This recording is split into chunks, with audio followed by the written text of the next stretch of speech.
about it. You're not very good at math. Huh? You just said $60,000, and I corrected you, and I am not the mathematician. Oh, yeah. Okay. You're right. Thank you. Ding, ding. Go ahead. Plain talk, bad manners.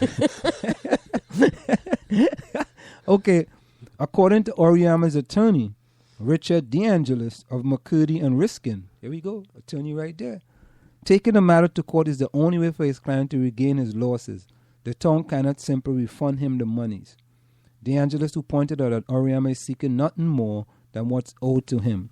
We are not seeking damages, DeAngelo told the news record. We're only seeking to correct the mistake that was made on the assessment and to be reimbursed the overpayment in taxes resulted from the mistake. Well, if it can't be just him and it can't be just me, so maybe there should be some class action lawsuit. There you go. Call up the company. All jump on that, you know what? all of us. Class action lawsuits don't really work out that well. Why Because is that? by the time, everybody gets way less than anything else. I mean, there's all these class action lawsuits and you end up getting $25. Because there's so many people attached to the lawsuit that, sometimes the payout is not really that huge. Substantial. But the attorneys take so much of that money that sometimes it's kind of useless. So I think you should go be the Lone Ranger, solo, huh? Like was it Tonto and Lone like the Lone Ranger, like the Lone Ranger and Tonto. Okay. Was Tonto with him? Tonto was the native person. He was the Indian, right? Well, I was just wasn't that kind of stereotypical? Which Lone part Ranger of it? with Tonto. What's stereotypical about it? Why they have the Indian guy and like the other guy? The Lone Ranger is the one who was in charge. Of course. Why was that? Because they always have to put themselves in charge if it's their story. Who's himself? Oh God! Let us keep going. We can go there because I've been thinking about certain issues today. Okay, we're gonna talk about that. Oh no! The whole situation started in 2010 when Appraisal System Incorporated, the company hired by the township to reevaluate all Maplewood properties, praised Oriama's 4-bedroom, 2.5-bath colonial at $784,000, nearly double what the property was previously valued in 2002, $394,000. This increased Oriama's property tax bill by nearly $9,000. In 2013 alone, Oriama paid approximately $27,000 in property taxes. The reason for the drastic increase is that the appraiser added 660 square feet, which amounts to approximately 3 additional bedrooms plus another bedroom to the property. Oriama, who declined to be interviewed for this article due to the pending lawsuit, previously told a news record that he was unable to set up a time for the appraiser to enter the home. This sounds like me. Due to his wife and his own work schedule, possibly leading to the incorrect estimate. You see what I'm saying? You got a case. See, I hate it when they tell you don't have a case and maybe you do, and you've listened to those people. No. Oriama was unaware his property value increased by nearly $200,000. He did notice an increase in his taxes. Still, he did not question it and paid the extra money. Sounds like me. Everybody think their taxes are too high. You live in Maplewood, you pay the price, Oriama previously said. I had lived in Maplewood my whole life and I trusted them.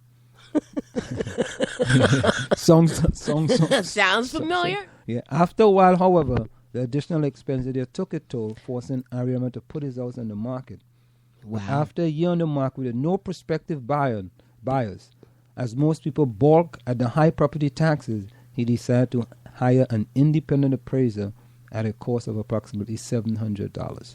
I see. I didn't even have to hire anybody. I just asked whoever it was that does the appraisal in the community to come and do that. Okay. The new appraiser brought to Oriama's attention what had happened. Predictably, Oriama was shocked at his appraiser's finding.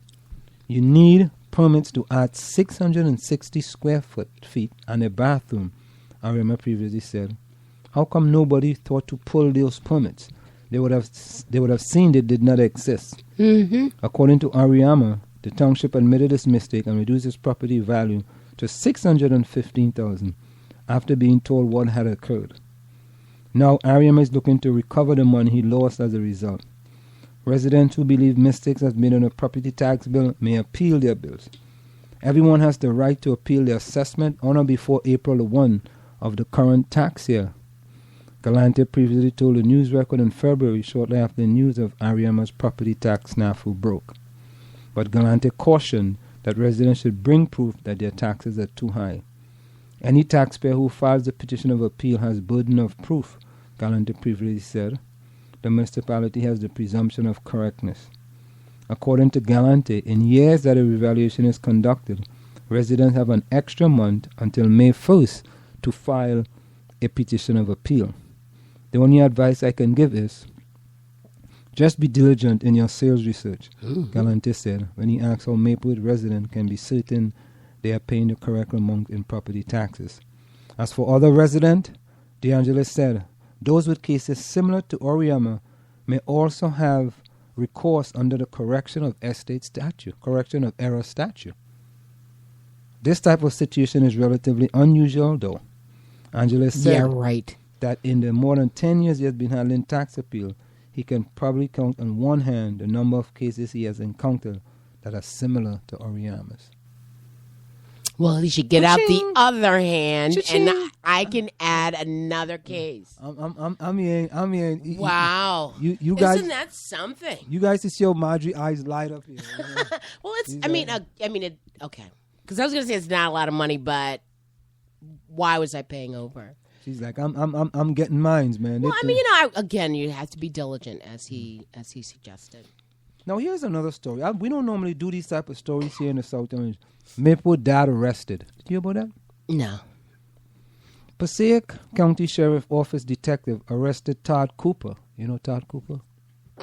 No, not yet. 48 of Maplewood on September 24th for drug possession, according to a release from the Passaic County Sheriff Office.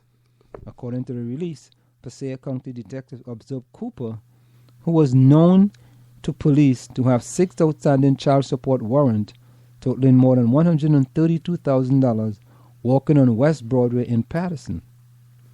Cooper allegedly saw the warrant detective place the hood of his sweatshirt over his head and turn in the other direction.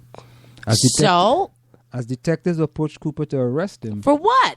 He allegedly threw 42 glassine envelopes of heroin under a parked vehicle. Well, I don't understand why he was stopped in the first place, because he had a hood on? No, because they knew him. Oh, get out of here. Listen to this. They said, according to the release, Passaic County detectives observed Cooper, who was known to police to have 6 outstanding child support warrants, totaling more than $132,000, walking on West Broadway in Patterson. I mean, I'm not this. Anyway, You're not getting that either. Yeah, I'm not this excellent writer, but something's wrong. According to the release, Passaic County observed Cooper, who was known to police to have 6 outstanding child support warrants, totaling more than $132,000. Okay, stop. So the police say, "Oh, that guy, he owes child support." So he's noticed by the police, and then. Yeah, well, this is what I think it's supposed to be. And then he pulls his hood over his head, and then they come after him, and then he throws the drugs to the side. Yeah. According to the release, Passaic County observed Cooper, who was walking on West Broadway in Patterson. Cooper is known to police to have 6 outstanding child support warrants totaling more than $132,000. I think that's what they meant to say, but I'm not a good writer like you are. At any rate, but go ahead. After being placed in the Passaic County Jail under outstanding warrant, Cooper was charged with possession with intent to distribute within a 1,000 feet of a school and 500 feet of a park, according to the police. The detective thought they were arresting a deadbeat dad, and they also got a drug dealer, Passaic County Sheriff Richard Birdneck said in the release. These charges are accusation. All persons are innocent until proven guilty in the court of law. So, hey, Todd Cooper. You know me. I know me don't like to do those type of stories. Why does this story bother you? Because it doesn't really serve any purpose. What's the significance of the story? It's a police blotter story. Yeah, but it doesn't serve any purpose. What's the purpose? Another black man being freedom of information, perhaps? Yeah, but let other people get it, man. I just don't. I mean, I'm sure they report things about white people, don't they? No, but you know what? I mean, to me, I don't see any. Just calm down, Anselm. It's going to be all right. I just don't see any significance in the story. What are you telling people? What do we learn from this? That Todd is a guy that deadbeat dad, and he's a drug, and he was trying to get some money to pay his child support, so his ex-wife and his children can have some food. So what's the purpose? You still didn't tell him? Help me here. What's the purpose? Well, every story can have, a moral or, some redeeming value, right? You mean... What else you got in the news here? I mean, and you selected that story. This is obviously a low news day. Go ahead. Do you see these signs in around Maplewood? Which ones? That's a lawn sign? What is the heck of who we use? Yeah, it's a lawn sign, a blue who we use. Get the app who we use. Who we use? Yeah, it's a blue lawn sign on the lawn. I don't think I've seen that. You haven't seen it? Oh, they haven't reached your neighborhood yet? No, just your neighborhood. No, they're not in my neighborhood. They're close over there. I was driving around by Columbia High School. I saw one. If you have been driving around Maplewood lately, you may have noticed the proliferation of new blue lawn signs. And we don't mean the ones for a certain township committee candidate. That was a pun intended. Why? What's so punny about it? We don't mean the ones for a certain township committee candidate. I guess I've seen that sign. Mayor DeLuca has blue signs. And India Laria also has blue signs too. All right, keep going. But you know something? Let's talk about this sign thing. What about, you have a sign and... Well, Mayor DeLuca was upset with me. And I'm telling you, the township of Maplewood is removing my signs from certain lawns because they say it's not supposed to be close to the curb on the street. That's what Mayor DeLuca Somebody told you this? Mayor DeLuca told me that. And they've been moving the signs. And now you go around, you see signs. You see Mayor DeLuca signs on the curb, on the lawns close to the curb of the street. How many feet from the curb is the sign supposed to be? There's some ordinance regarding that. But I see all these signs now.